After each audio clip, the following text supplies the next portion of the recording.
in another video, so it looked like a Browns insider is putting to bed all of the rumors, all of the non-informational stuff, and letting us know the facts, exactly what the hell the Browns is preparing to do for the 2026 season. Guys, for this one here, we got to go all the way up to Cleveland. Let's get it. Let's go. And we got to jump right into this one. There has been a lot of Shedeur Sanders. What happened, Tom? Why did he go so late in the draft? Nobody knows. I actually texted Shedeur because I know him very well. And I said, dude, like whatever happens, wherever you go, that's your first day. Day 2 matters more than the draft. I was 199. Yeah. Who could speak on it better than me? Like what that really means. Yeah. Use it as motivation. But here's what nobody's asking. Why would Tom Brady want the world to doubt Shedeur Sanders right now? Look, I need you to understand something right off the bat. So don't skip a single second of this video.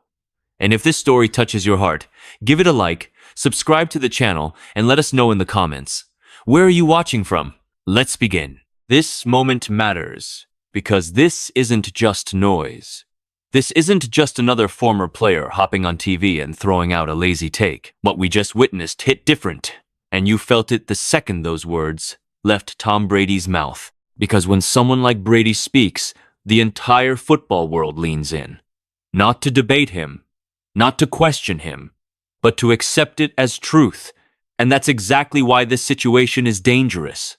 Let's get something straight right now. This is not about Tom Brady misspeaking. It's not about him forgetting a throw or confusing a rep or having an off day on TV. This is about narrative power, about who gets to shape perception in the NFL and when they choose to use that power. Because timing matters. Context matters. And when the most decorated quarterback in league history goes on national television and casts doubt on a young quarterback at the exact moment his career trajectory is forming, that's not accidental. That's impactful. Brady isn't just a retired player. He's a walking authority figure. 7 rings. 2 decades of dominance. When he talks about quarterback play, people don't hear opinion, they hear evaluation. Front offices hear it, fans hear it, media echoes it. And young quarterbacks, they feel it. Especially ones already living under a microscope. Especially ones who didn't come into the league wrapped in unanimous praise and top 5 draft capital. Young QBs are fragile assets in this league. Not mentally weak, but structurally vulnerable. Their careers are built on confidence, opportunity, and belief. Take one of those away early, and you've seen how fast the league can turn. We've watched it happen before. Guys labeled, not ready. Overhyped. Exposed. Sometimes that label sticks longer than the truth ever gets a chance to breathe. That's why fans should feel uneasy right now. Because this isn't just a comment floating in the air. This is a legacy voice clashing directly with an emerging one. This is television narrative versus insider reality. And those two worlds don't always play fair. On one side, you have a national broadcast built on soundbites, ratings, and reaction. On the other, you have people actually in the building. Coaches, scouts, insiders, quietly moving with purpose. And when those two stories don't line up, that's when you need to slow down and ask questions. Not about the player, about the motive. Because if this were just a bad take, it would have died already. Fans would have shrugged it off. Insiders would have laughed. The cycle would have moved on. But that's not what's happening. Instead, the conversation is growing. The reactions are multiplying. The divide is widening. And that tells you everything you need to know. This isn't about one Pro Bowl rep. It's about influence. It's about timing. It's about how quickly a narrative can be planted and how hard it is to rip out once it takes root. And if this story were as simple as a bad take, we wouldn't still be talking about it. Let's reset the reality, because once you strip away the TV noise, what's actually happening inside that building tells a very different story. Right now, this player isn't floating in limbo. He's not hanging on by a thread. He's not being treated like a lottery ticket. Inside the organization, he already has a place. And that matters more than any clip running on a studio screen. Depth charts don't lie, and neither do patterns. When teams are unsure about a quarterback, they move loud and fast. They chase veterans. They leak doubt. They hedge every conversation. That's not what's happening here. Look at the depth chart. Look at the reps. Look at how the conversation is framed internally. This isn't a "we'll see" situation. This is a "we're preparing" situation. And there's a massive difference between the two. He's not being positioned as a temporary option or a camp arm. He's being treated like someone they need to protect, develop, and build around. That alone should tell you where he actually stands. Now zoom out to the coaching hires, because this is where teams accidentally tell the truth. Organizations don't invest in continuity unless they believe in the quarterback at the center of it. They don't prioritize scheme stability unless they think the guy under center can grow within it. Every hire, every interview, every emphasis on teaching and communication is a signal, and the signal here is confidence. You don't quietly assemble a staff designed to develop young talent if you're panicking about the most important position in football. You don't talk about long-term vision if you're unsure who's throwing the ball a year from now. That stuff only happens when a team feels settled, when they believe they have something worth protecting. And here's the part fans need to understand. Silence from insiders isn't always bad. Sometimes it's the loudest vote of confidence you'll ever get. When people inside the building aren't scrambling to defend or explain, it usually means there's nothing to explain. They're not leaking concern because they don't feel it. They're not planting doubt because they're not living in it. We've seen this before. Think about Jalen Hurts early in Philly. The outside world debated him nonstop. Inside the building, they just kept working. Same thing with Josh Allen in Buffalo. The noise was loud. The infrastructure was louder. And eventually, the truth won. This player is already being treated like a long-term piece. Not because of hype, not because of headlines, but because organizations don't fake belief behind closed doors. They either show it with actions or they don't. And everything happening right now points in one direction. So while one side is arguing over clips and comments, the other side is installing systems, hiring teachers, and setting timelines. One side is talking. The other side is building. The moment doubt enters the conversation, it doesn't tiptoe in, it floods the room. And once it's there, everything gets louder. Every throw is dissected. Every pause is questioned. Every clip becomes evidence for whatever side people already chose. That's what's happening here. The noise isn't organic anymore. It's compounding. Media skepticism mixed with draft position stigma is a dangerous cocktail. Especially for quarterbacks who didn't come into the league with unanimous approval stamped on their forehead. Let's talk about that draft position for a second because it hangs over everything. Fair or not, it becomes shorthand. 5th round? Late pick? Suddenly, that's the lens. Not arm talent, not processing, not leadership, just a number attached to a name. We've seen this movie before. The league loves shortcuts. It loves easy stories. And nothing is easier than saying, if he were that good, he would have gone earlier. So comparisons start flying. Lazy ones, forced ones. People try to fit him into boxes that don't actually match the player. He's too confident. He's not polished enough. He hasn't seen real pressure yet. All recycled lines we've heard used on guys like Dak Prescott, Russell Wilson, even Jalen Hurts early on. Different players, same playbook. And here's where it gets unfair. For some quarterbacks, criticism snowballs faster. One quote turns into a segment. One segment turns into a headline.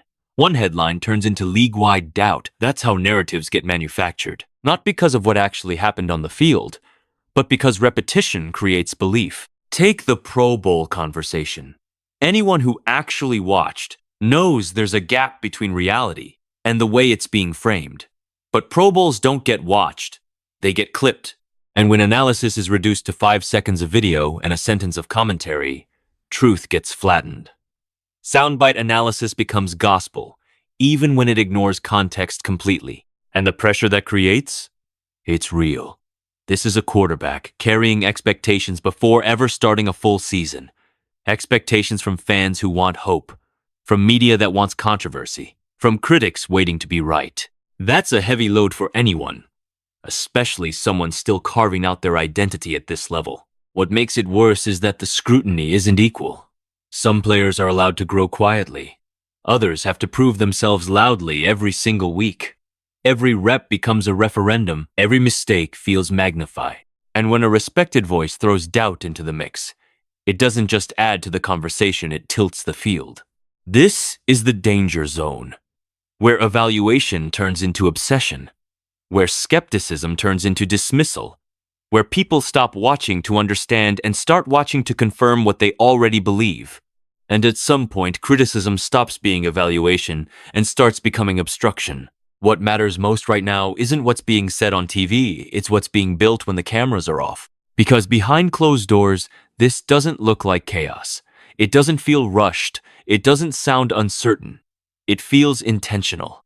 And in the NFL, intention is everything, especially when you're developing a young quarterback, especially when you're deciding whether someone is a project or a pillar. Start with the environment. This isn't a figure it out on your own situation. This is a development. First setup. Coaches who actually want to teach. Systems designed to grow with the quarterback instead of swallowing him whole. That matters more than raw talent ever will. We've seen gifted quarterbacks fail in bad environments, and we've seen good quarterbacks become great in the right ones. The difference is never accidental. The coaching philosophy here is clear. Player first, not ego first. That shows up in how practices are structured, how mistakes are handled, how confidence is protected instead of shattered. Young quarterbacks don't need to be broken down, they need to be sharpened. And that only happens when coaches understand that development isn't linear. There are highs, there are dips, there are ugly reps that don't belong on social media. And this staff knows that. Scheme continuity is another quiet giveaway. Teams that believe in their quarterback don't keep resetting the playbook. They don't ask a young QB to relearn football every 8 months. They build layers. They add wrinkles. They let the game slow down naturally. That's how processing improves. That's how anticipation develops. That's how leadership forms not through speeches, but through familiarity. And then there's the locker room. This part doesn't get talked about enough. Alignment matters. Veterans can smell uncertainty from a mile away. If they don't believe the organization has a plan, it shows. You get side conversations. You get divided rooms. That's not what's happening here. Everything points to a locker room that understands the direction and is buying into it. This is how young quarterbacks actually succeed. Not by winning press conferences. Not by silencing every critic immediately, but by stacking quiet days. By earning trust, rep by rep, by being supported instead of second-guessed. We've seen it before. Chaos franchises ruin quarterbacks. Intentional ones raise them. And the most important part? There's confidence here without hype. No victory laps, no forced declarations, just work, just progress. Just a steady belief that doesn't need to be shouted because it's already understood inside the building. That's how you know it's real. Because teams don't invest like this unless they believe in the person at the center of it. They don't protect timelines, systems, and locker rooms unless they're protecting someone they see as the future. You don't protect something you don't believe in. This is one of those moments that doesn't feel big yet, but it's going to age loudly. Right now, it's just a clip, just a comment, just another debate bouncing around timelines and TV panels. But years from now, this is the kind of moment people rewind to and say, that's when it started. That's when the doubt showed up before the results. That's when the narrative split from reality. Because doubt has a funny way of turning into fuel, especially for quarterbacks. Especially for the ones who already feel counted out. We've seen this story play out before. The league talks, the tape waits, and eventually, the field tells the truth. When that happens, nobody remembers how confident the critics sounded. They remember how wrong they were. This controversy isn't going to age the way people think. That clip won't be remembered as analysis. It'll be remembered as a moment frozen in time, before growth, before opportunity, before the real work showed up on Sundays. Fans will look back at it differently once the reps stack up, once the offense finds rhythm, once the quarterback starts answering questions with throws instead of words. And here's the part people always underestimate. Players hear this stuff. They don't brush it off. They store it. Public doubt from respected voices doesn't break competitors, it sharpens them. It becomes the edge, the reminder, the quiet motivation that shows up in film rooms and weight rooms when nobody's watching. That's why this moment matters to fans too. Because this is bigger than one player. This is fans versus narratives, reality versus television, the long grind versus the quick take. If you've watched football long enough, you know which side usually wins. The TV cycle moves fast. Takes get replaced, arguments get recycled. But development doesn't happen on a schedule. Growth doesn't care about segments. And quarterbacks don't become who they're going to be in February or March. They become it under pressure, in silence when the noise dies down. So ask yourself this. When this player is no longer a question mark, when the conversation shifts from can he to how did we miss it? How will this moment be remembered?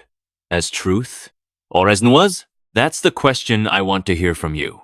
Drop it in the comments. Do you think this was just a bad take that will fade away? Or the kind of doubt that ends up lighting a fire we'll all be watching later? Because stories like this always choose a side eventually. And I know where I'm standing. History never remembers who doubted first. It remembers who was right.